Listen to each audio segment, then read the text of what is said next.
فرماتا ہے وَمَا الْحَيَاةُ الدُّنْيَا إِلَّا مَتَاعُ الْغُرُورِ، اللہ فرماتا ہے اور دنیا سوائے دھوکے کے سامان کے کچھ نہیں۔ جس نے دنیا بنائی وہ خود فرما رہا ہو یہ دنیا دھوکے کے سامان کے علاوہ کچھ نہیں۔ یعنی یہاں پر انسان اکثر دھوکہ کھا جاتا ہے۔ دھوکے کا مطلب یہ نہیں ہے کسی دوست سے دھوکہ کھا رہا ہے، بلکہ وہ پوری اپنی زندگی میں دھوکہ کھایا ہوا ہے۔ جس چیز کو اسے حاصل کرنا تھا دنیا نے اس کا منہ موڑ کر کسی اور چیز میں لگا دیا ہے۔ یہ دھوکہ نہیں ہے تو اور کیا ہے؟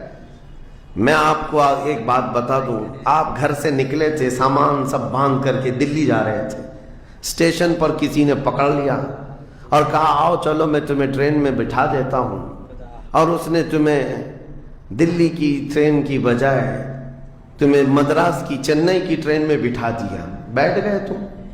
مجھے یہ بتاؤ یہ دھوکہ ہوا کہ نہیں ہوا تمہارے ساتھ؟ بہت بڑا دھوکہ ہوا کہ منزل تمہاری کہیں اور تھی، تم کہیں اور چل پڑے۔ دیکھنے کو ٹرین سیم دکھ رہی تھی، تم نے اس کی بات کا یقین کیا اور بیٹھ گئے، اور جب پہنچے تو پتا چلا نہیں میں تو دلی پہنچا ہی نہیں، میں چنئی آ گیا۔ زندگیاں اسی طرح سے گزر رہی ہیں۔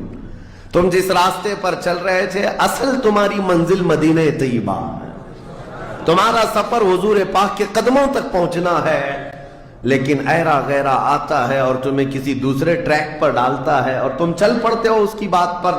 اسی لیے قرآن نے کہا یہ دھوکے کے علاوہ کچھ نہیں ملتا یہاں پر۔ دنیا اور دنیا داروں پر تم کبھی بھروسہ نہ کرنا، تم اپنی منزل پر ہمیشہ توجہ رکھنا۔ تمہاری منزل یہ نہیں ہے۔ اسی لیے شاعر نے کہا تھا غلط روی سے منازل کا بعد بڑھتا ہے، مسافروں روش کارواں بدل ڈالو۔ تم ٹیڑے میڑے چلتے رہو گے تو منزل لمبی ہو جائے گی، فاصلہ دور ہو جائے گا، اس لیے چلنے کا طریقہ بدل ڈالو، تمہارا سفر آسان بھی ہو جائے گا اور منزل جلدی پہنچ جاؤ گے۔ خدا حافظ۔